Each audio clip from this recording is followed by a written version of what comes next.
A common problem students have is understanding the present perfect simple and the past simple. Which one should we use? When should we use it?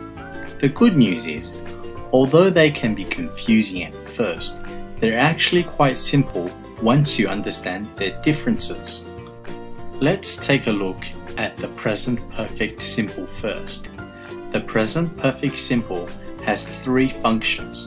We use it to talk about past events, recent past events, and unfinished states. The first function is talking about past events. To understand the past events function, let's use a timeline. So on the left, we have the past. In the middle, we have the present, and on the right, we have the future. The present perfect simple indicates that something happened in the past, but we don't know when it happened. We just know that it happened sometime in the past between the day that you were born until now. Let's use an example here using the sentence, I've been to Australia. This means that sometime in the past you went to Australia. Now, be careful of the difference between been and gone. Gone means that you went there, but you're still not back yet. Been means that you went there and then you left. And of course, we don't know when you went. It could have been last year or 10 years ago. So when someone asks you, have you been to Australia? It means, have you been there any time from the day that you were born until now? We often use never to emphasize negatives and ever to emphasize our questions about past events. So for example, have you ever been to America? No, I've never been to America. The second function of the present perfect simple is talking about recent past events.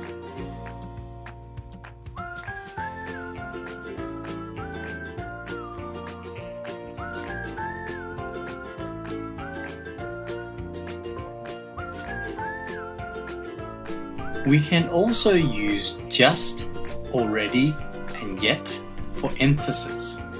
For example, Mum, have you finished cooking dinner yet? Yes, boys, I've just made your favorites. And finally, the third function of the present perfect simple is talking about unfinished states.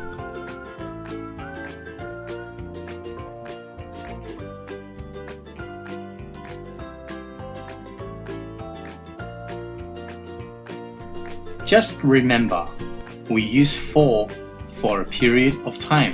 For example, for an hour, for 2 days, for the last 10 years. And we use since for a starting point of time. For example, since last night, since 3 months ago, since the 1980s. Let's take a look at our timeline again so we can understand this better. On our timeline, we have the past, present, and future.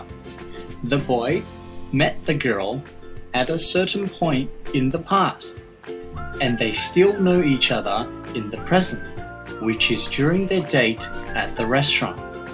But they have known each other for 2 weeks, which means they met 2 weeks ago.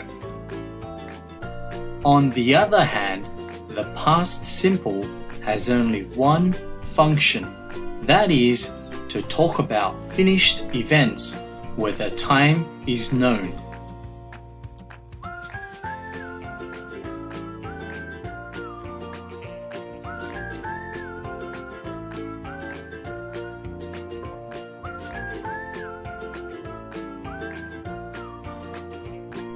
In this scene, although the time is not mentioned, both the boy and his mother know the time of the date.